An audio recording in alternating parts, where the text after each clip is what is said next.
welcome to Conversations at Noon on the Connecticut Freedom Trail. I'm Tammy.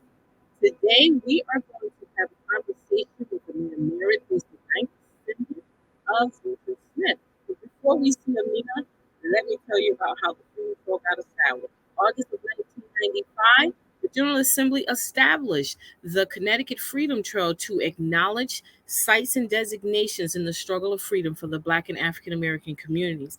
When the site first opened September 1996, it opened with 50 sites. As of today, we are at 170 and continuing to grow. The Freedom Trail is under the oversight of the Amistad Committee, which was established in 1839. Now, Amina Merritt is a staff attorney on the tenant team at Housing and Economic Rights Advocates, a nonprofit legal service firm in Oakland, California. Prior to joining HERA, Amina was principal attorney at the Merritt Law Clinic, PC, representing children and parents as contract counsel in child welfare cases. She was private counsel in a variety of civil rights, education, administrative, and employment matters.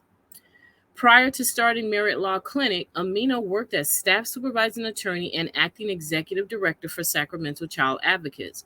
She began her career as a litigation defense associate in SoCal, where she represented various public entities, including the County of LA, several cities, and water and school districts throughout the state.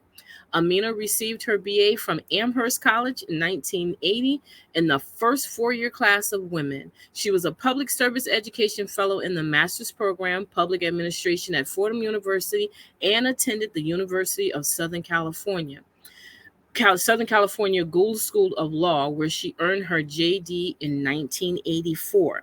Just before we bring Amina on, please take our survey, let us know how we're doing, and let us know what else you would like to see. And please post your questions and comments in the chat box so that we can have those at the end of the program.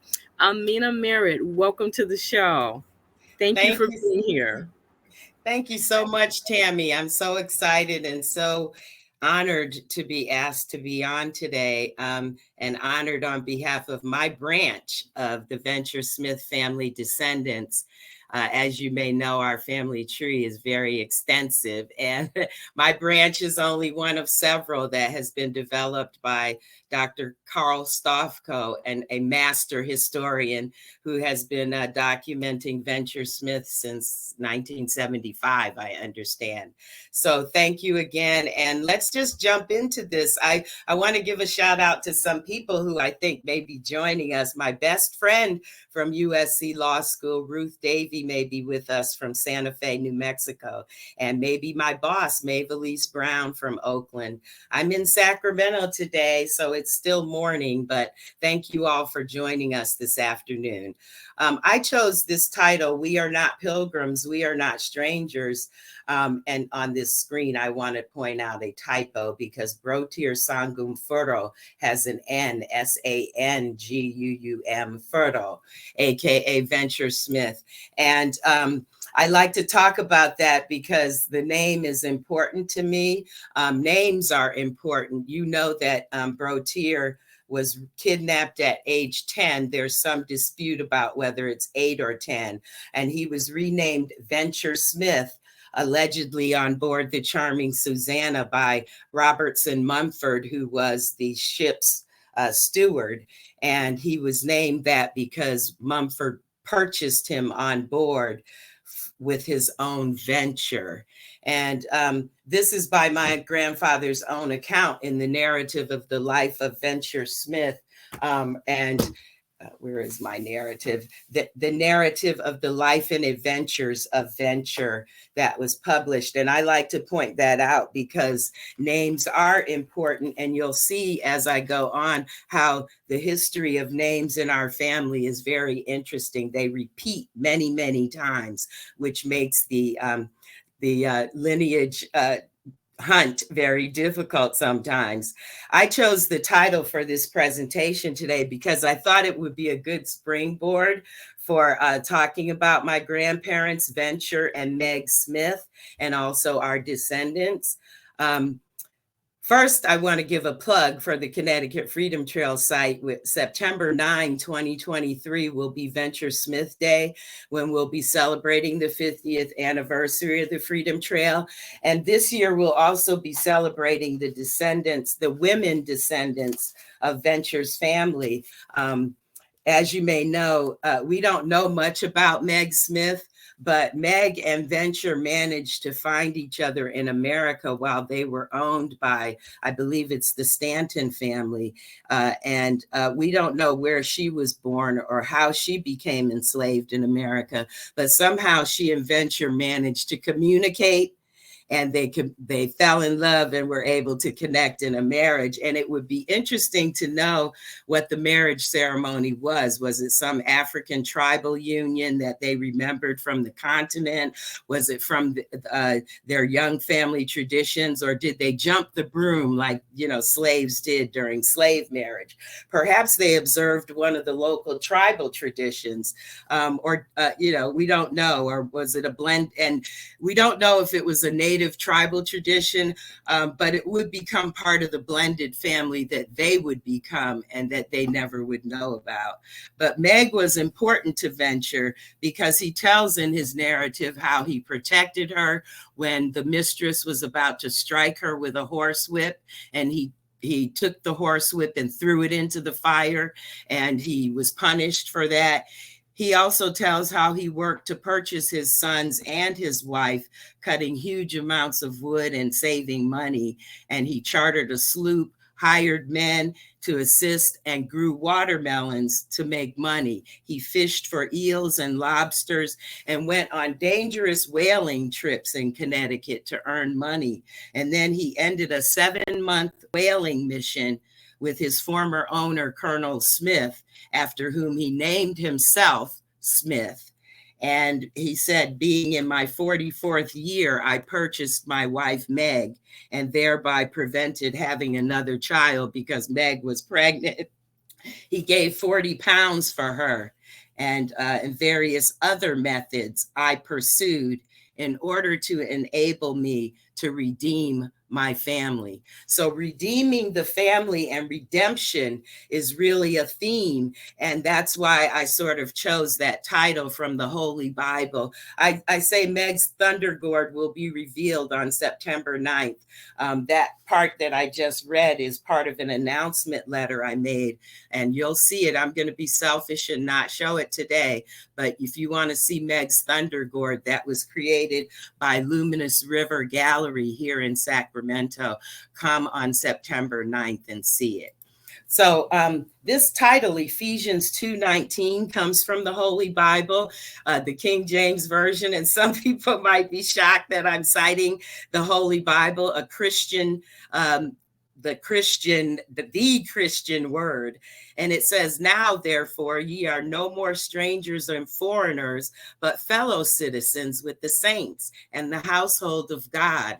That's the quote. And this quote followed Christ's redemption and his promise. And so this theme of redemption and redeeming family is very important. And, it's actually also a prevailing theme in the Bible and in the Black perspective of literature and life, that we are strangers and pilgrims in a weary land here in America. But I chose this topic because of the contradictions, because the Bible does also talk about not being strangers, and it also talks about being strangers. So there's contradiction, and I love it. I'm going to use, I didn't get permission, but I am going to quote from this edition of Bartlett's Familiar Black Quotations by Retha Powers and Dr. Henry Louis Gates Jr. Everyone's familiar with him. And I found this quote by James Albert Ukasaw Groniasaw. And Groniasaw was an African prince born in 1772 after Venture, and is reported to have published the first British slave narrative. He said, quote, I am willing and even desirous to be counted as nothing, a stranger in the world and a pilgrim here. that theme resounds in Black slave narratives and literature, the theme of being a stranger and a pilgrim here and wherever we were in the world after being taken from Africa. And so that theme of being a stranger and a pilgrim does resound. But the contradiction is that I say we are not strangers in this world. The Smiths are not strangers in this world. And I go back to Meg because of the great discovery that was made in 2006 when the state archaeologist of Connecticut, Nick Bellatoni, exhumed the grave sites. I call it the exhumation from the thing that was discovered, the only genetic material discovered in that exhumation was the arm bone of Meg, our maternal DNA. And that was presented at the conference Discovering Venture Smith. I had the screen here showing you the program from that, which was it was phenomenal for me because documenting Venture Smith, it was September 29th through the 30th in 2006, was when I actually began to really rediscover Venture Smith for myself and for my family branch. And it was earth-shattering for me, even though it had been 1997 when Dr. Stofko told me I was a descendant of Venture Smith in a letter to me. I had had no idea prior to that, and I'll tell you why later. But at that conference, Dr. geneticist Linda Straussbaugh presented her findings using equipment from Biorad, where she tested the mitochondrial, which is maternal DNA. She swabbed us all and determined that Meg's DNA was the first to leave the continent of Africa and populate the rest of the world. And that conference also emphasized for me the world interest in venture. And it meant to me that because our DNA is what it is, and because Meg's DNA is so strong, we are not strangers in this world at all. We are actually in the DNA of all of us who sit here today, all of us, whatever race or color or creed. And I loved it because it brought me back to the work I did in 1979 when working on my thesis, which was called In Light of Darkness, an interpretive essay on the history of the mulatto in the United States, unpublished in May of 1980. It was an attempt to reconcile my own personal history with my scholastic endeavors. And it was not until I got to USC Law School that I realized that history was my way of understanding everything. But that conference really changed my life. And I'm just now able to really stepping back and digesting everything that came out of that conference. But it really led to amazing discoveries around the world. Domestically, you know, the archaeologist in Connecticut, Nick Bellatoni, that discovered that Broteer did live up to the legend, the Black Paul Bunyan. He reported that the imprint of the coffin showed him that this was the largest coffin he had ever exhumed in over 2,000 grave digs, and that he was broad shoulders, which explained to me why none of the Venture Smith family descendants fit into an airline seat. Our shoulders are as broad as Venture's. And Venture was very tall and very strong. That connects to the legend of the Venture Rock, where he reportedly moved it to mark the boundary for his property, or the legend of the Brown student who came to test the strength of the Negro Venture, and only to be picked up by his calves and dismissed by grandfather.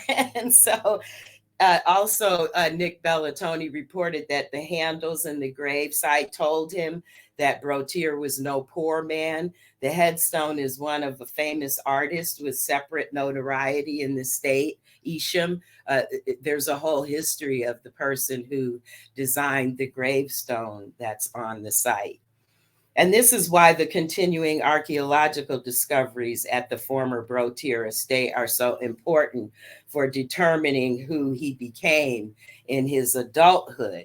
The discovery of the dock at the estate, the nails he fashioned of brass and gold that are on display at the Native American Museum. And thank you to, I didn't put this in the presentation, but the Venture Smith Homestead, a great publication that was put out by Nick Bellatoni and David Forrest, documenting that the Smith Homestead and the archaeological dig. And you know, the location of several documents in the New London Superior Court of Connecticut document Broteer's, as well as his wealth accumulation, his self-employment, his property holdings. Those things to me all dispute that Venture never spoke English or learned to read and write. Well, I'll get to that in a minute. But that Discovering Venture Smith conference was so important. And, you know, we met the University of Ghana professor Kosa Purby, who is an expert on Anumabu, which I hope to go to soon. And, you know, just so much great stuff that I learned at that conference about our family and ourselves. And I was actually also able to reconnect with several of my family members. And this is so important, which I will get to later. So the next slide.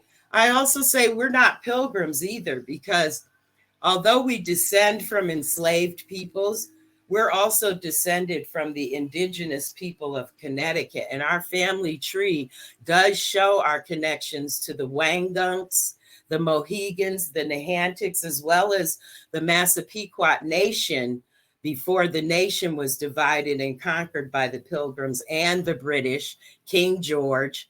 We'll make it interesting to see how many Georges there are in the Venture Smith family line. But anyway, we were the peoples who helped the Pilgrims to survive the New England winters in this land, and only to be almost extinguished by them. And I didn't mention Lord Jeffrey Amherst, who who helped to kill off the Indians in order to be on the hill up there in Amherst with my alma mater. But that's a different presentation and a different story altogether. But I also like, once again, to point out, well, there's the point about us not being pilgrims and not being strangers here in this land. And I'll talk about that as us as a mulatto family, because we are the amalgamation of African Native Americans, and we may be one of the first African Native American families in the state of Connecticut. This is first a word about the narrative in time, with some more credit to Dr. Henry Louis Gates Jr. He wrote the intro and the analysis for the book, The Classic Slave Narratives, where he includes 4 of the slave narratives and some great discussion about slave narratives in general, and the history of the slave narrative. And some of you may know that everyone identified the life of Oladuda Equiano. Everyone thought that Equiano's narrative was the first in time. And Equiano, actually, there was some dispute about whether he was American, British, French, African, truly African. Some know him as Gustavus Vasta. But I print this page. I'm sorry we can't see it better. But the point here is it shows the similarity between Venture's narrative, which actually is the earliest in time, and the narrative of Gustavus Vasa or Equiano. Equiano's narrative was published in 1794. And we know that, these were published at about the same time. We know that Equiano's was published in 1794. And I have an edition of Venture's narrative that was published in 1798. But some people, I think there may be some question of whether there was one published in 1769. But in any event, as Dr. Gates points out, the cover of these narratives are very similar. The print is almost identical. And as he points out, many of them say whether they were self-published. Gustavus Vasa says that on the cover of his, it says that his was published, he self-published, but this is the 9th edition in 1794, and it was printed for and sold by the author, who is Equiano. But we know that Venture's narrative was actually related to Holt at the New London Bee and was printed. And that goes into the controversy of whether Venture could read, whether he could write. And so his narrative was related to a publisher who published it. In any event, it still is in time and course with the slave narratives, where the effort was to demonstrate the brutality of slavery, the efforts of people to free themselves. Equiano was, I believe, freed by his owner, but we know that Venture sued 7 times for his freedom and purchased himself many times over, but then finally prevailed in the New London Superior Court to earn his freedom. And the other thing I like to point out, the comparison of slave narratives also emphasizes for me the continuing error in scholarship over slavery being below the Mason-Dixon line. And I point that out through this publication because this was also an earth-shattering discovery for me. In 2002, the Hartford Courant published a special edition of the Northeast Hartford Courant, where they published a publication, Complicity, how Connecticut chained itself to slavery. And in that edition, they talk all about the history of slavery in Connecticut and point out all of the slave owners. There's actually a list of the slave owners in Connecticut that were researched, and the number of slaves they owned and their professions: clergy, lawyers, doctors, even some abolitionists owned slaves. And then they talked about Venture. They showed his gravesite in that publication. And they talked about how some people talk about how Venture himself was a slave owner. But of course, we know he purchased Meg and he purchased some other slaves to free them, to make them free just like he was, not to enslave them. And so now I'm going to turn. One other thing I want to point out about Venture and his narrative is this publication, Africans in America. And that was an earth-shattering publication for me. Documentary by PBS that came out in the 90s. And it was at the same time of my discovery of Venture Smith. And at the time I was attending First AME Church in Los Angeles, which is a historical place as well. Biddy Mason, slave who walked with the Masons from the Mormons to Los Angeles. And that's a whole interesting history. But Africans in America, also the PBS documentary won a Peabody Award, and the book was published as a result of the airing of the PBS, the WGBH series. Excellent research. And in volume 2 of Africans in America that night, they talked about Venture being part of the group of slaves who were rebellious. And if you look at Venture's history in his narrative and afterwards, and the timeline that has been presented for him, he was sold many times because of rebellion. And one of the last times was the ripping out of the hand of the mistress, that horsewhip that she wanted to strike Meg with, and he threw it into the fire. He was strung up at the gate of the household for several days. And later he came and showed his handcuffs to the mistress and said, "Do you like my bracelets?" Humor in the face of probably sheer pain and agony. He laughed about it, and they sold his butt. They sold him quickly. And then someone in Connecticut, in Hartford, came to look at him to see if they wanted to buy him. And he said, "I will string you down to my wagon if I buy you and take you to Hartford." And he said, "Yeah." And then he, in essence, said, "We'll have a time when we go back to Hartford." So he was not purchased by that person, but thank God Colonel Smith purchased him, and he later purchased his freedom. So now I'm going to turn, so my point is that Venture was rebellious. He was huge. He was strong, and he was not having it in terms of slavery. And so he was constantly, as he says in his narrative, attempting to purchase his freedom and make himself free, because there was nothing else like freedom. And he wanted to redeem his family. He obviously had a sense of family. And this is a story throughout the story of slavery, of families attempting to be reunited because of our humanity, our need for each other. And the breaking up of the slave family has been written and talked about. I have a whole shelf here of Black history books that talk about the breaking up of the slave family and the impact on us of that, and our attempts to redeem our family and to reunite our family. And I hope I'm not getting emotional about it, but it is emotional because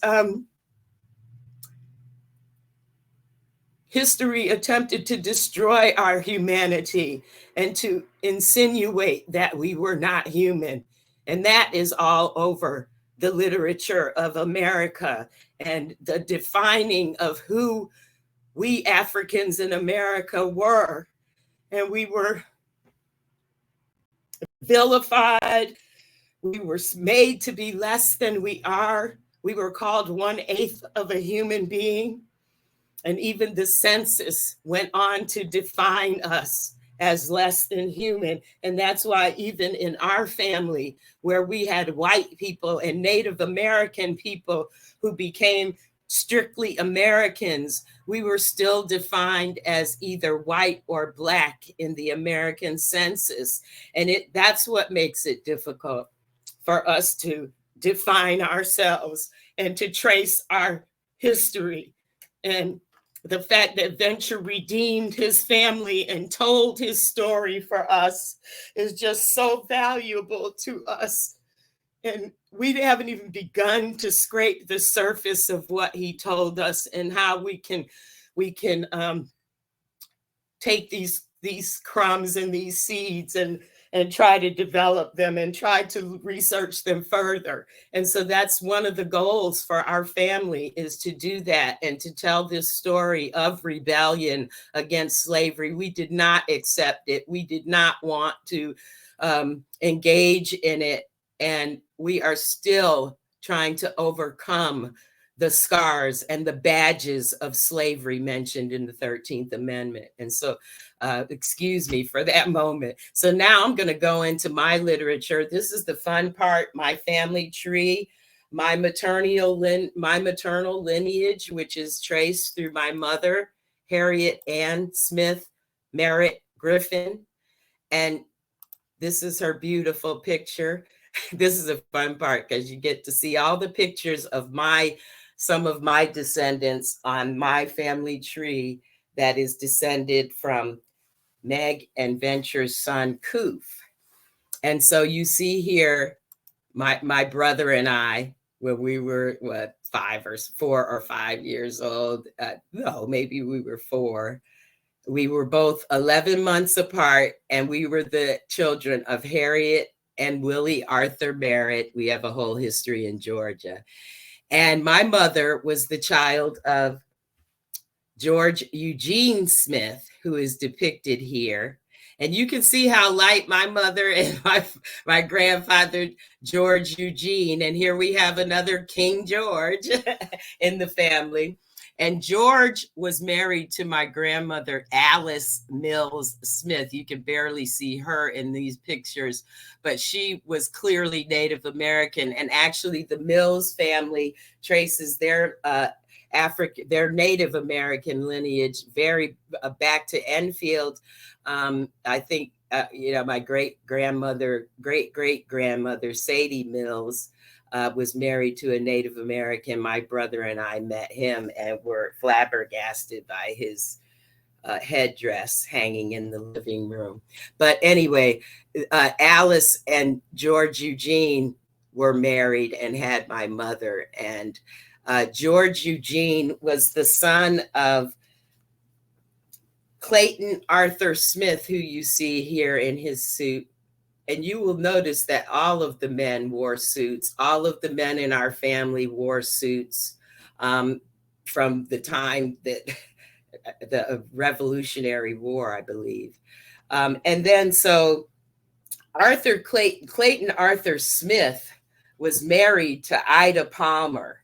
And Ida Palmer is an historic and large woman figure in my family tree, because her house still exists in Hamden, Connecticut.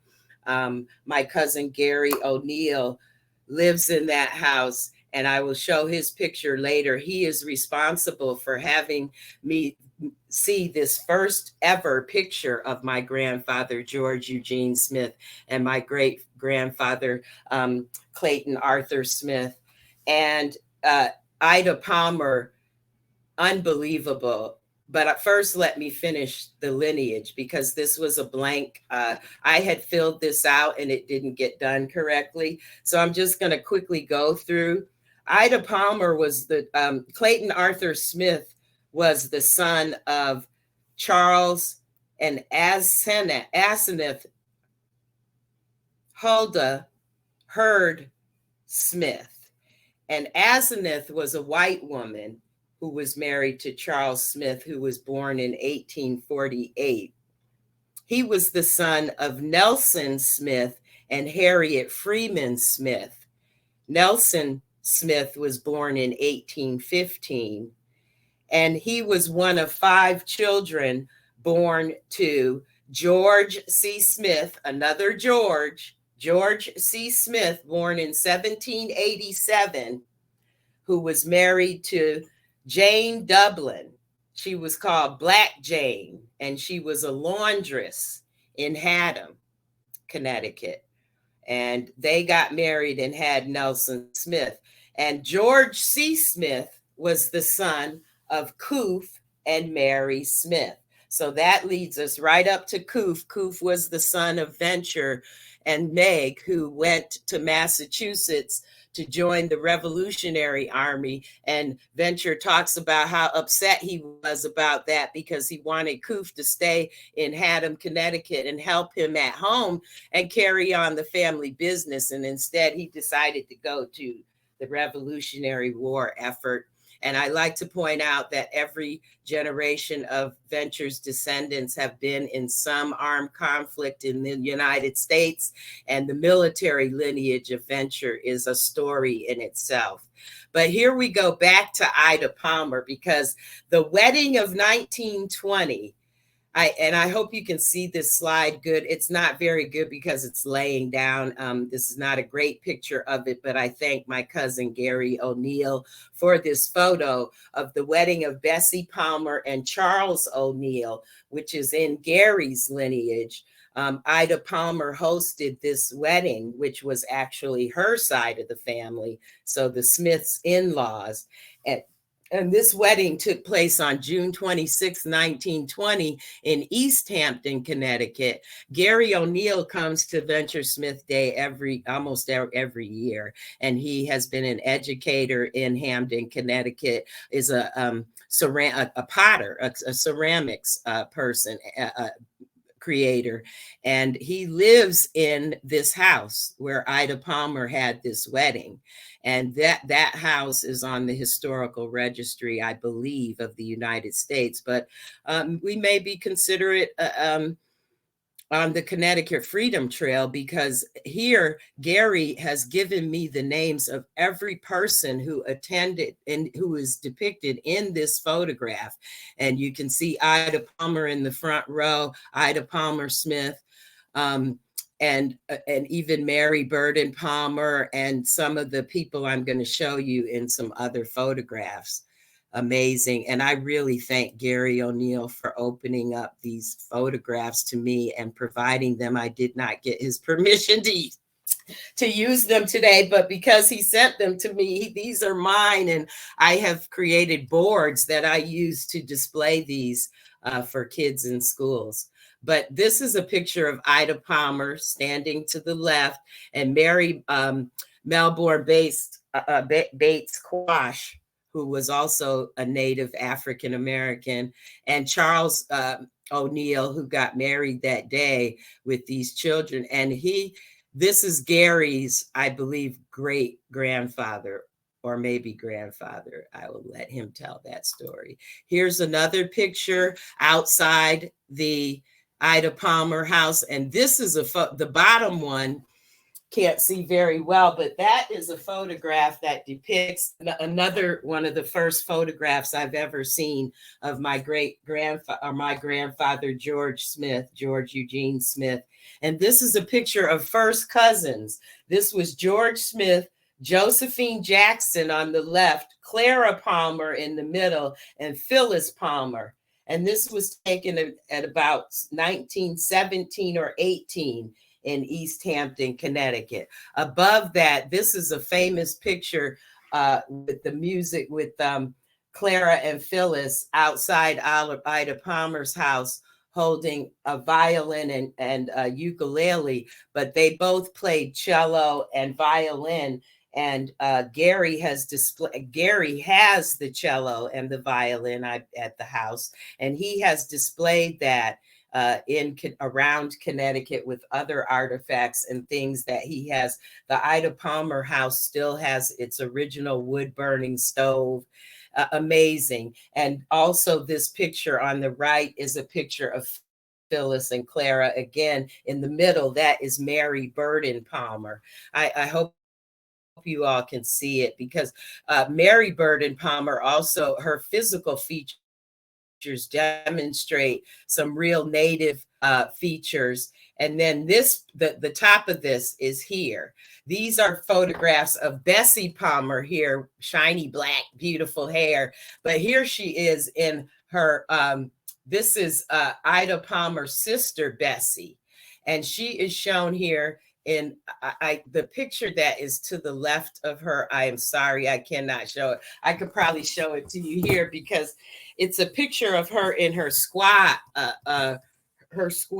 outfit, original native outfit. And I'm sorry I didn't get a better picture of that one.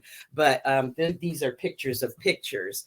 But this also shows Josephine and Clara stepping out for a night in their fur coats in 1918, going out. Believed that they're taking Ida Palmer's Model T Ford to go into Hartford for a night out on the town. That's what we believe that is. And then there's a picture of Josephine Jackson and Bertha Ann Palmer, who is Ida's sister as well. So the sisters and the cousins, the girls. And then this picture shows, oh, this is so great, the beautiful Wormsleys. So Gary O'Neill's family, branch of his family tree branches off with the O'Neills. That's not my branch, but Gary's family at Ida Palmer's house established, and the O'Neills established in Hampton, Connecticut. And this is a picture of a postcard that Art Wormsley had in the Christmas of 1937, maybe, believed, not, I don't know, 1930 something. His Christmas card wishing you all the good old fashioned cheer at Christmas, wishing you all the good old-fashioned cheer at Christmas time. And a picture of Betty O'Neill and Art Wormsley, who is the grandfather of my cousin Florence Wormsley, who was the 7th generation. And a lot of you have met and know Florence. And so this is a postcard from an exhibit of the artwork of the descendants of the Wangunks. And you see some of those same photographs, that one of Clara and Phyllis, and this one of Bessie in her squat, and the O'Neill family here. And Gary has given some great exhibits of artwork around Connecticut. This is a picture of Gary and his daughter Kyle sitting on the steps of the O'Neill home. That's Ida Palmer's house in Hamden, Connecticut. And Gary is the historian for the branch of his family. And so you can see the range of colors in our family, the range of physical features. But I truly believe there are contradictions or connections in this African Native American family. Our family has traditions from Africa and America in our food, in our skin color variations, our physical features, in our cultural, religious, and social preferences. And they can be seen as strengths or deficits.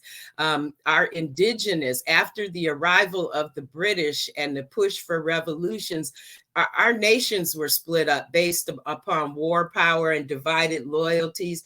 And our family identified themselves either as white or native, or white or black or native, or black and native, depending on social preference. But as we all know, in the census, you could only pick one, or if until recent times when you signed up, you could only have a few minutes to, I said a few minutes because we only have a few minutes. You could only be one race, and now we're allowing people to be several, but we were still identified as Black family even after emancipation. And so we are a truly mulatto family, a topic I've been researching since 1978.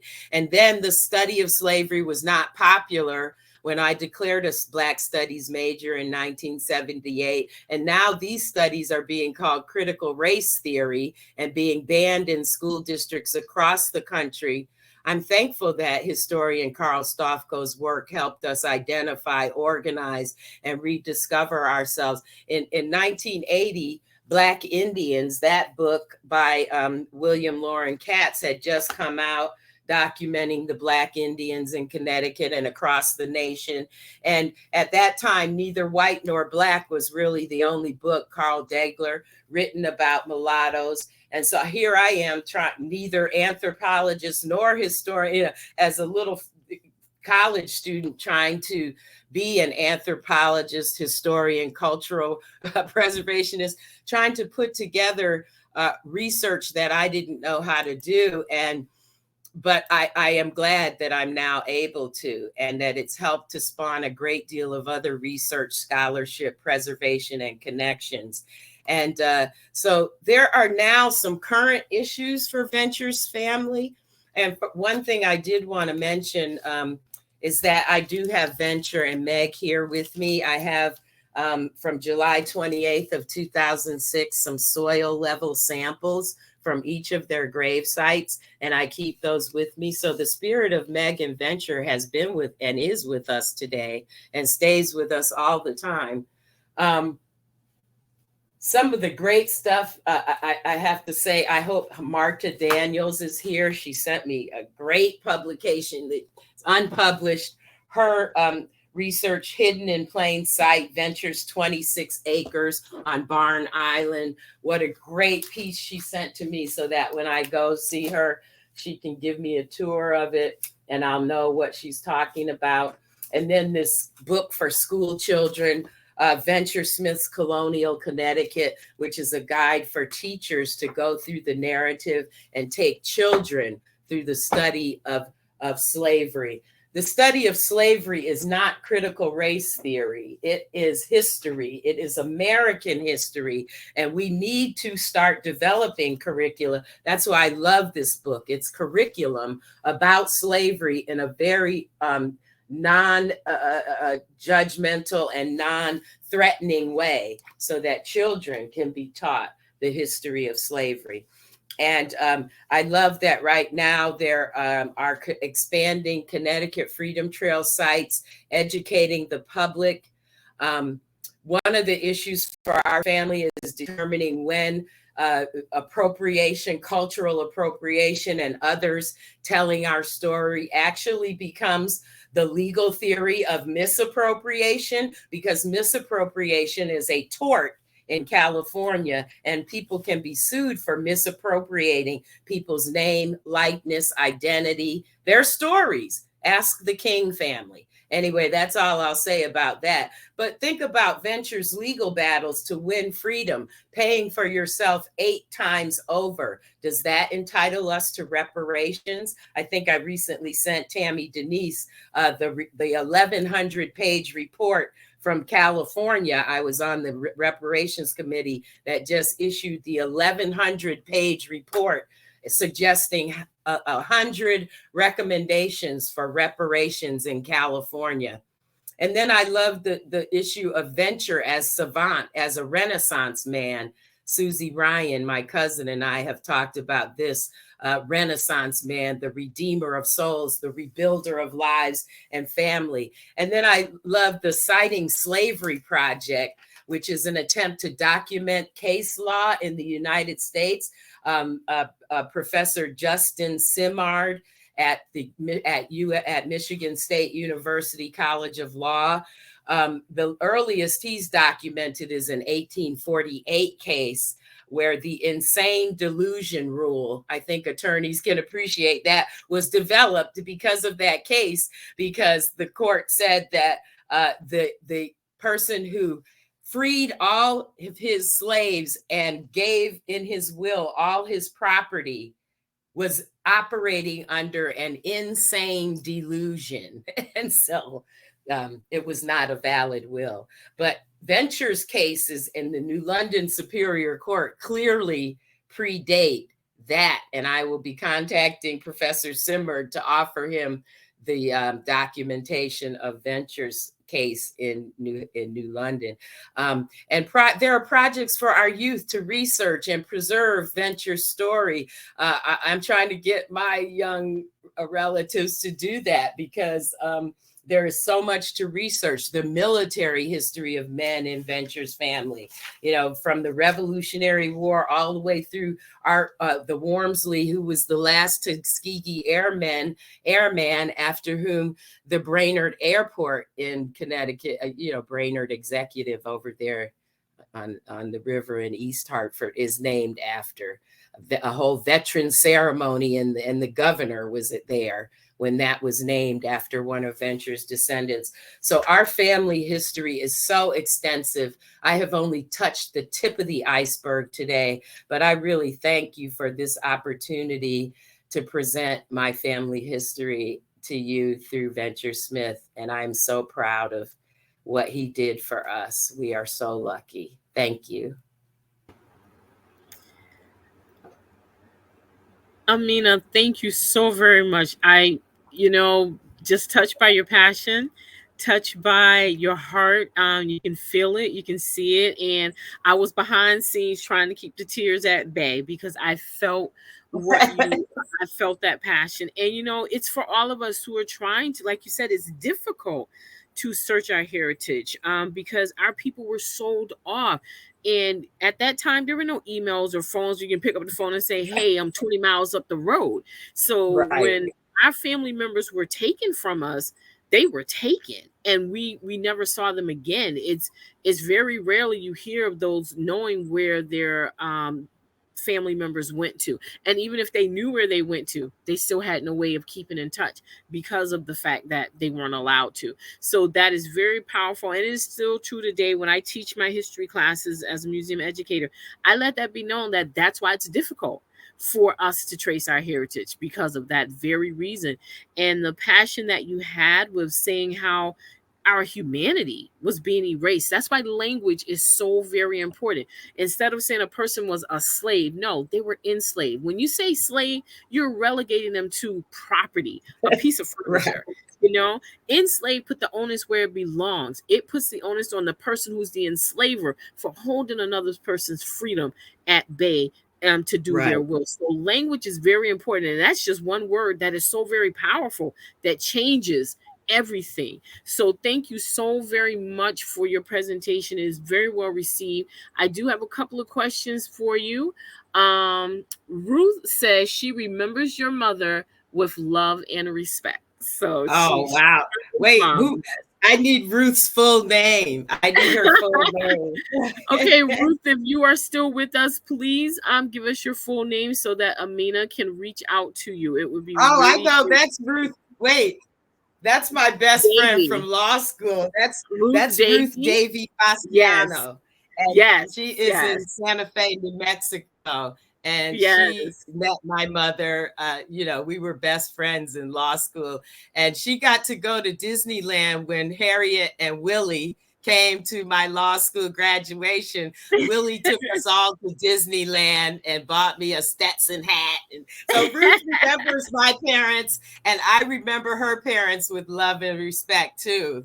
Her Oh, that's family history beautiful. is incredible, British and Welsh, and her dad was one of the first. Now that the Oppenheimer movie is out, Ruth's dad was one of the first physicists at the Los Alamos nuclear plant in New Mexico, and her history goes with the Oppenheimer movie, which is exciting. But Oh, we're best beautiful. friends still. We're still best Awesome. friends. Awesome. Well, thank you, Ruth. And then let's see. Kai says, I grew up in southwestern Connecticut, and I would very much like to know where this family lived. Okay. So yeah, Really? Ventures, if you research him, he lived on the Salmon River. Salmon Cove goes out to the Connecticut River, which goes out to the Long Island Sound. I don't know if you've ever taken the Hartford Jazz cruise out of Haddam, where the old Opera House is, but you can sail down all the way to the Long Island Sound, and those are the waters that Venture sailed in. He built his ships. He built a harbor, and he built ships on that Salmon Cove, and was able to have a whaling business off the coast of the Salmon Cove that leads out the Connecticut River, leading to the Long Island Sound. And so we stayed in East Haddam, Connecticut for a long time, until it appears that African Americans were pushed back from the coast and then were further inland, or north, I guess you say, into Hampton, Connecticut, which is where Gary O'Neill still lives, in East Hampton, Connecticut, in the Ida Palmer house. And so you can go there too.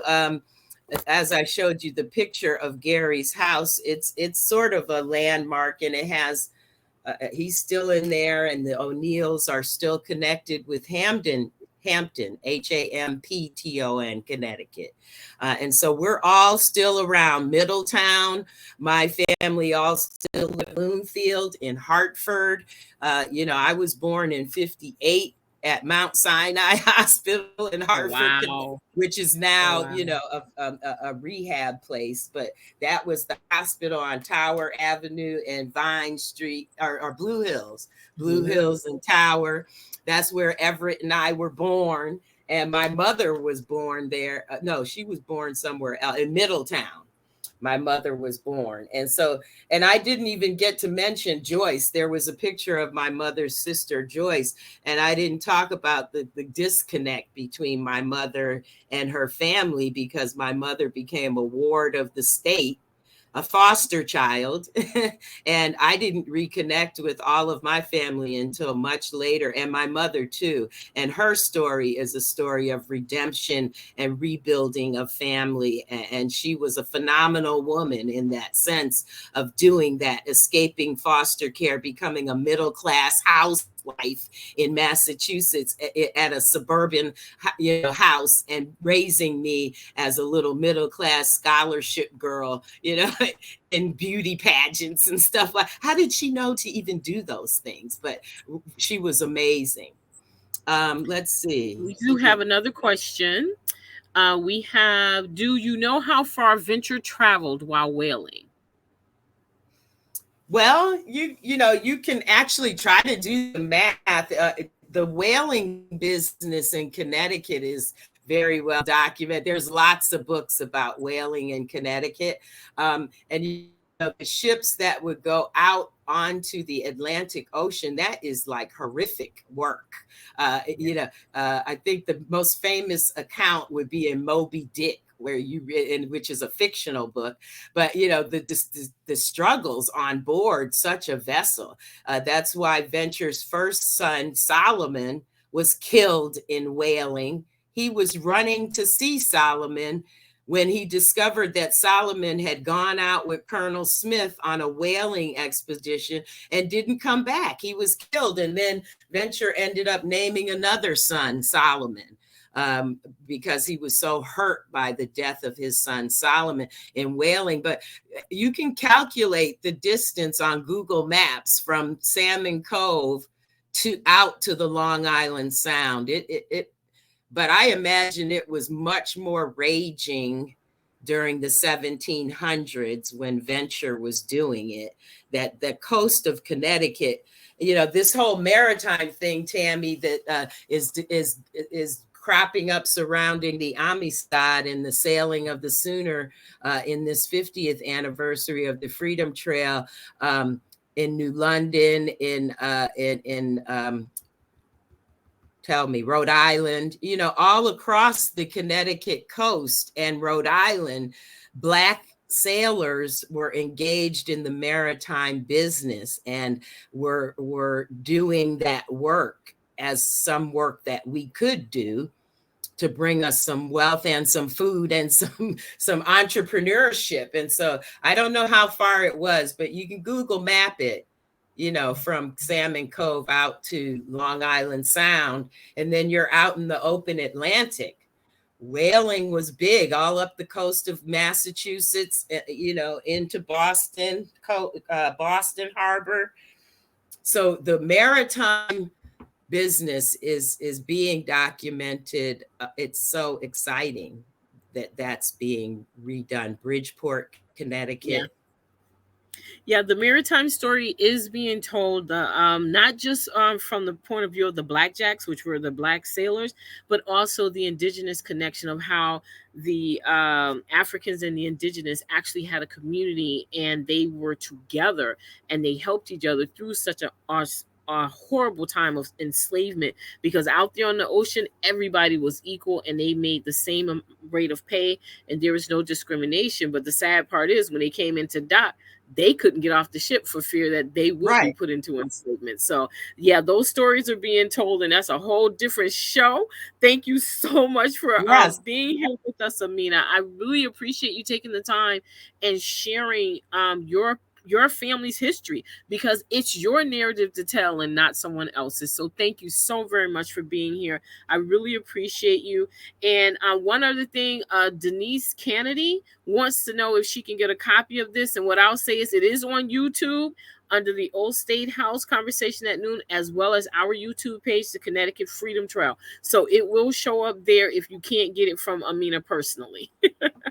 Yeah, so, and I'm sort of hesitant because of the photos, the copyright, and all that. But yeah. So you probably have to get it off, watch it again on YouTube. So thank you everyone for joining us today. We really appreciate your support. On the screen are upcoming events. For the third part of Telling Our Narratives, Tuesday, August 22nd at noon, Enslaved for Life, Re-examining Connecticut's Prince Mortimer with John Mills, an awesome genealogist and historian. Then Tuesday, September 26th, we're going to talk about the three firsts of Private Leverett Holden, who was a part of the 29th Regiment in the U.S. Civil War, with Terry Wilson. And then October 24th, we will have the making of the first Black U.S. diplomat with William Father Abigail. Thank you so very much again, everyone, for joining us. We really appreciate the support. Until the next time.